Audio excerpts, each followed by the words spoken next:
방사선에 대한 알쏭달쏭한 궁금증, 어디에서 알아봐야 할까요? 국가방사선 비상진료센터의 방사선 영양 클리닉을 찾아가 그 해답을 찾아보겠습니다. 박사님, 원자폭탄에 관한 영화를 봤더니 방사선에 관한 궁금증이 생겼어요. 무시무시한 방사선이 우리 주변의 자연에도 존재한다면서요?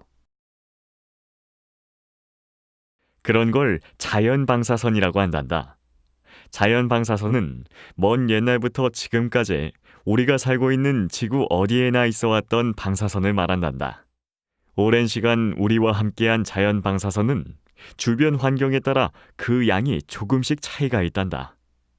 우리나라는 전 세계 평균보다 조금 더 많은 양의 자연방사선이 있지만 걱정할 만큼은 아니란다.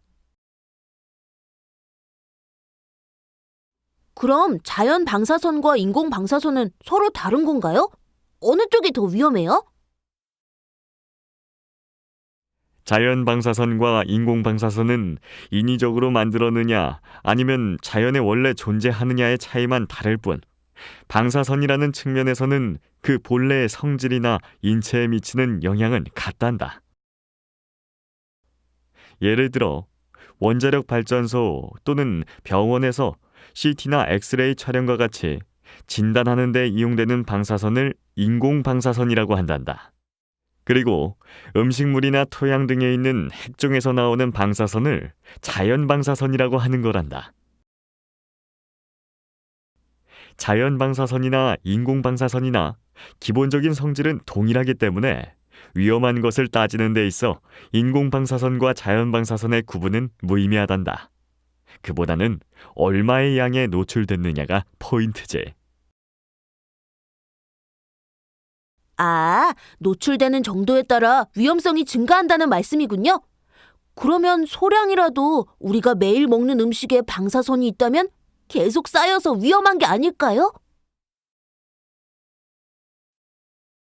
대부분의 사람들은 방사선 수치가 0이 아니면 위험하다고 생각하지만 자연방사선과 함께 생활하는 현대인에게는 방사선 수치 제로는 불가능한 일이란다. 예를 하나 들어볼까?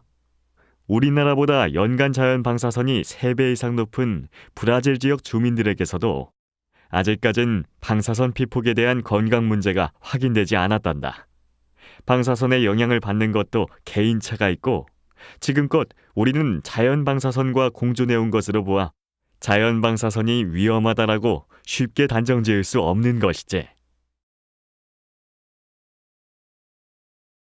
박사님, 근데요, 최근 언론에 라돈이라고 자주 나오잖아요. 이 라돈은 위험하지는 않아요? 라돈은 땅속의 천연방사능이 공기 중으로 스며나온 것이란다.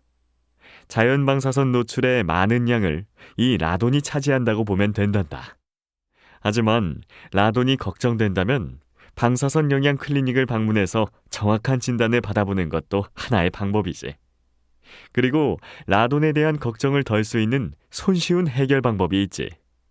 밀폐된 실내에서 창문을 자주 열어 실내 공기를 환기하는 것만으로도 라돈 농도를 낮출 수 있으니까 자주 환기를 시키기만 해도 많은 도움이 된단다. 해외여행을 갔다 온 친구가 비행기를 타면 방사선에 더 많이 노출된다고 걱정을 하던데 사실인가요? 궁금해요.